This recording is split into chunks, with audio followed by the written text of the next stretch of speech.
Hey, howdy, hi, hello, greetings. Um, I want to do a video, so I'm gonna do a video. This video is about Milo Shamalama Ding Dong. I don't know how to pronounce his last name, but I'm gonna talk about him. I'm not gonna talk about what he says a whole lot or what he does or even really his character that much. But I'm going to talk about what he represents, because what he represents is sort of a big deal right now. Though he himself is not. I'll get to that. So just a little bit about his character, though. His sort of persona, his sort of public persona, is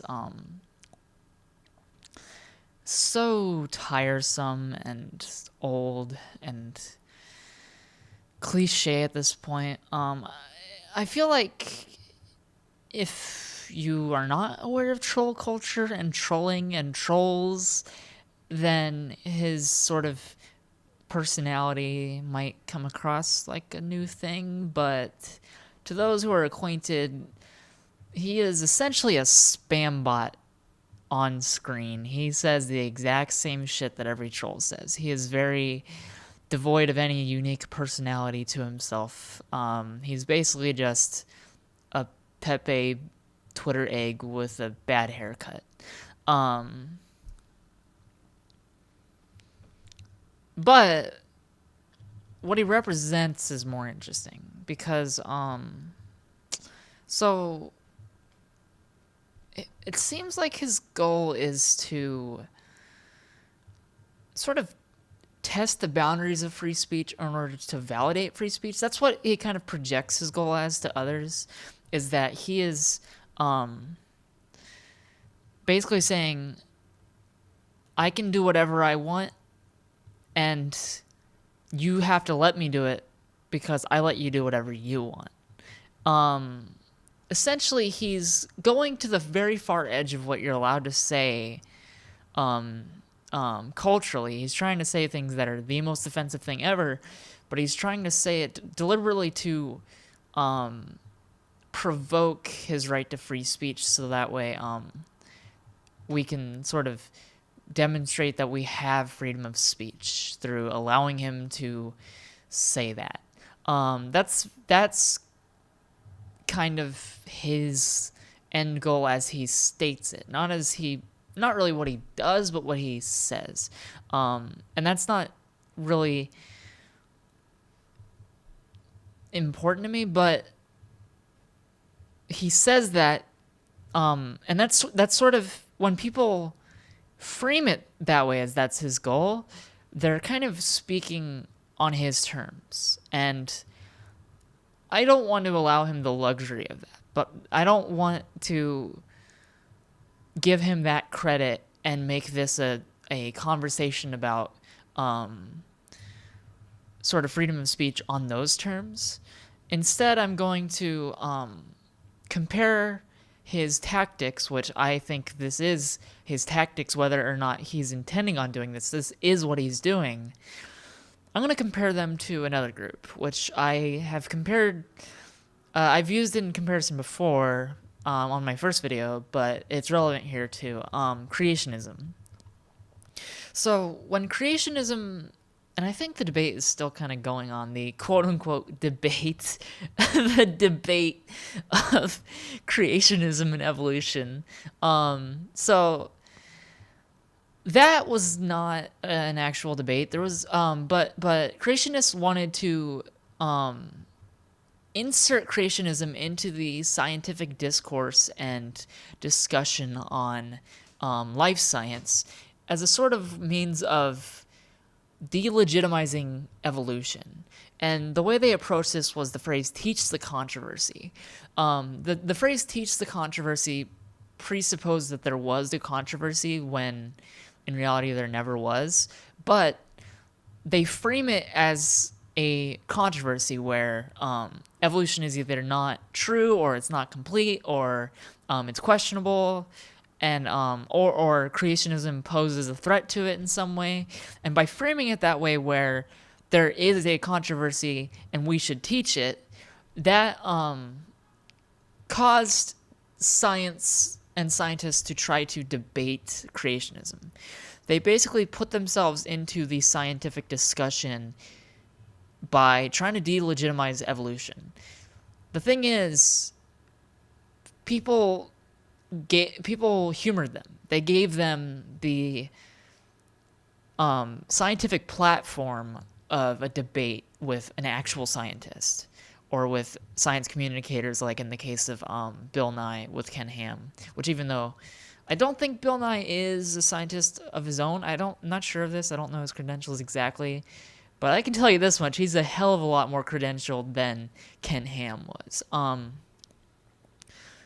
But the whole creationism thing,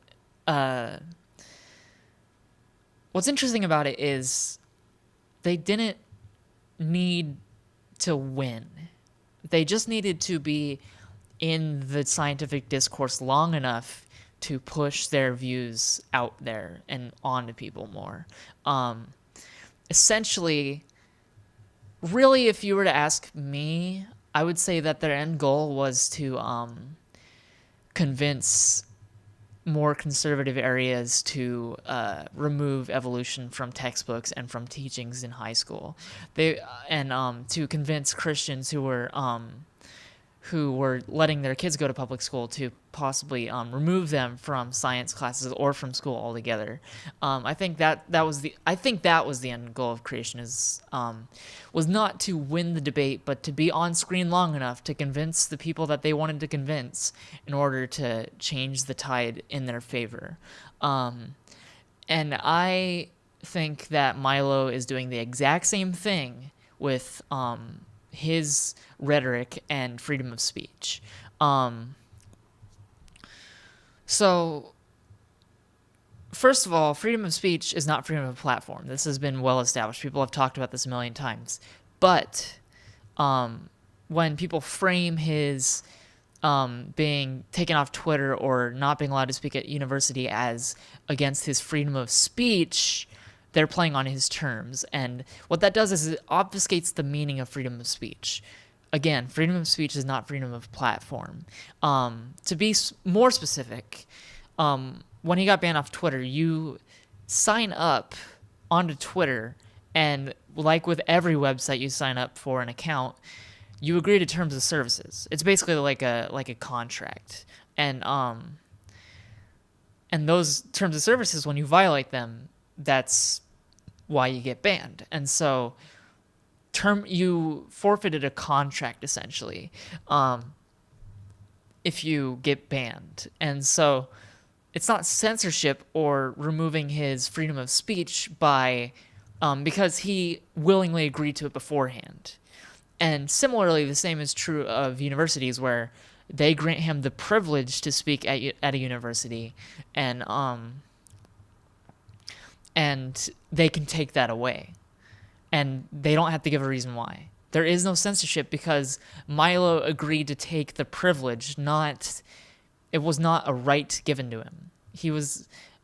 It was all within the university's right to give and take away his ability to give a speech. And so there was no violation of freedom of speech. And so when he frames it as though he's pushing on the boundaries of freedom of speech to test freedom of speech, he's not. He's really testing freedom of platform. And the problem is that gives him a degree of platform because people are scared to take him away for fear that will prove that they're censoring or violating freedom of speech. And so that gives him enough time to get his ideology out there. And the thing is, his ideology is basically fascism. And that is not a legitimate political philosophy. It is basically the cancer of politics. It destroys everything. It is statistically proven that being a fascist, having a fascist ideology, is self-destructive and outwardly destructive, gets nothing done. I mean, so basically, he's pushing out, for example, terrorism. Terrorism is statistically insignificant as a cause of violence in America. Much more significant is gun violence through just sort of angry white boys is actually much more common. And because the statistics prove that anti-Muslim rhetoric, anti-terrorism rhetoric is not where the statistics lead in terms of threats to America. When people frame Islam and people from the Middle East as a threat, they're statistically wrong. They're statistically inaccurate. And that's not a legitimate position to hold. And what happens is he puts out this trolling, oh, I'm just having fun, I'm just being silly persona, which makes his point of view seem lighthearted and innocent. But he's spouting basically fascist, anti-Islamophobic, racist rhetoric and transphobic rhetoric. And he's portraying that as not a big deal, but it's portraying his right to say it as a big deal and portraying anyone who stops him from saying it as a big deal by framing it as freedom of speech and obfuscating that so that we confuse freedom of speech with freedom of platform long enough that he will be on the news and at universities long enough that he can say that. And I don't know exactly the end goal there, but what it ends up doing is pushing towards radicalizing the alt-right and pushing conservatives closer and closer to becoming alt-right. And so